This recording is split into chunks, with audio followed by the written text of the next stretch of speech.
May ipaparinig ako sa inyo ha. Ito mula sa bibig ni Harry Roque. Yung pagkikita nila ni Senator Amy Marcos at saka yung mga usapin at saka yung mga balakin, yung mga plano tungkol sa pagsasalita na ng totoo ni Senator Amy tungkol kay Bonget. Di ba no? So pakinggan natin si Harry Roque para karon tayo ng impormasyon, hindi ba? Okay, eto na. Pakinggan natin ha.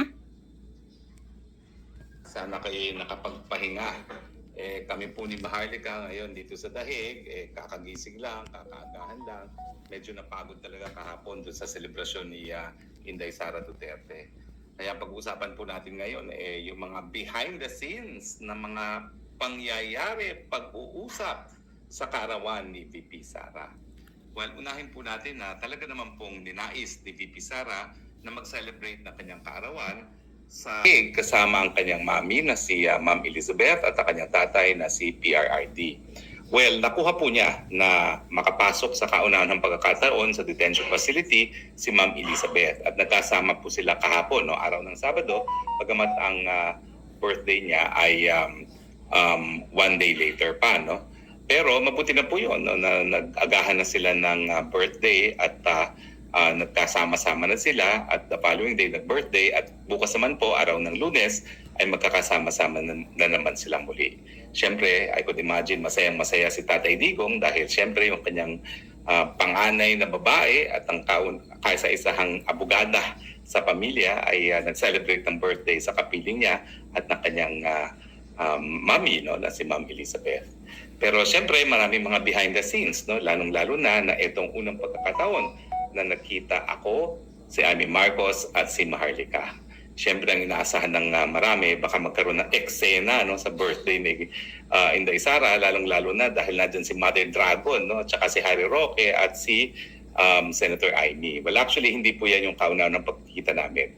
Nag-lunch na po kami Friday pa lamang, no, ni Sara, kami kumain sa isang Chinese restaurant at ang sabi nga sa akin ni Amy Marcos ay bakit magalit na galit sa akin si Harry Roque at si Maharlika. Miski kaharap niya ako, she was addressing me in the third person. Sabi ko hindi naman galit. Kaya lang talagang alam mo naman kasi meron kaming GC.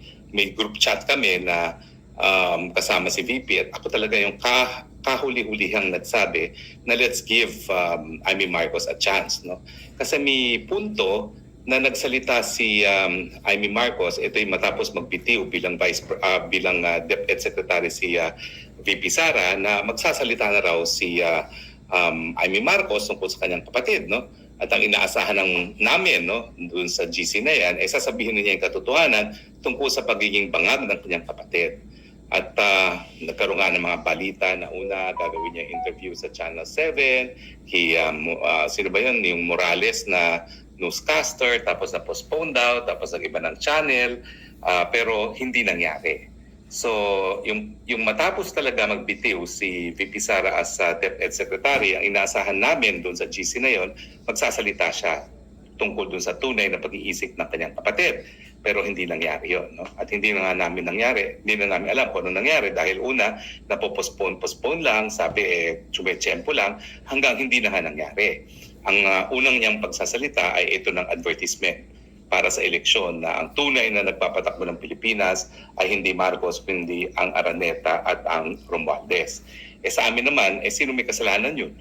Ang hinalalang taong bayan ay Marcos. Kung pinapabayaan niya magpatakbo ng bayan ay Araneta at saka ang Romualdez, sino may kasalanan? Diba? Ang pula ay pupunta pa rin kay Junior dahil siya ang presidente at bakit niya hinahayaan yung mga walang mandato? The buck stops with him. Pero hinto muna natin, di ba? Ngayon, nasagot na kung bakit nagagalit si Harry Roque saka si Maharlika kay Senator Amy.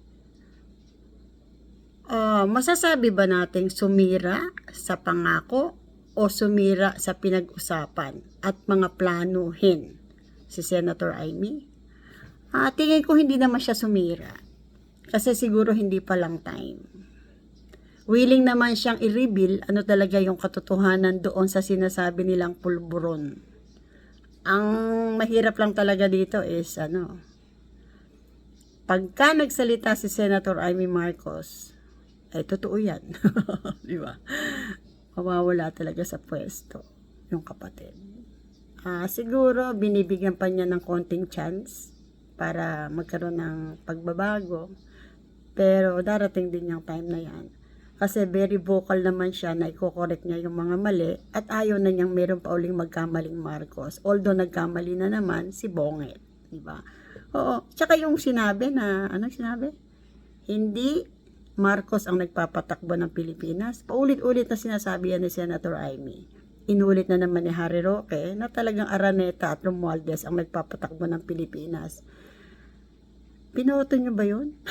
Hindi, di ba? So, meron na agad talagang paglabag sa konstitusyon. Darating ang reckoning, sinasabi nga ni Tatay Digong, darating yung pagbabago. Darating talaga yung judgment. Yung lahat ng kamalian may tatama yan. Pero, kailan? Matagal yan. Hindi natin alam. Pero mangyayari yan. Kaya lang, mahihirapan ang lahat para marating ang pagtatama. Meron yung dapat, magkakaroon ng divine intervention at magkakaroon niya ng pagkilos din ng mga tao. Hindi pwedeng puro pagkilos lang ng tao at hindi pwedeng puro divine intervention. Sama yan. Naniniwala ako na merong ceasefire talaga. Merong mananagot ng lahat. Kung sino yung mananagot, alam niyo naman ako sino ngayon pa lang, di ba? Pero may magbubuwis ba ng buhay? Sana wala naman. Pero isa lang ang sigurado ko. Yung paninindigang ipinakita ni Senator Amy Marcos sa Senado sa pagkalaban niya sa Marcos administration para i-reveal yung pagkidnap kay Tatay Digong, iyon ay panimula pa lamang. At okay din yung sinabi ni Harry Roque, bigyan natin ng pagkakataon si Senator Amy Marcos. Dahil ang kayang gawin ng Senator Amy Marcos, even BP Sara hindi niya kayang gawin. Iisa lang ang Amy Marcos. Iisa lang ang kayang gumawa ng kayang gawin ng isang kapatid sa kapatid. Ganun yun.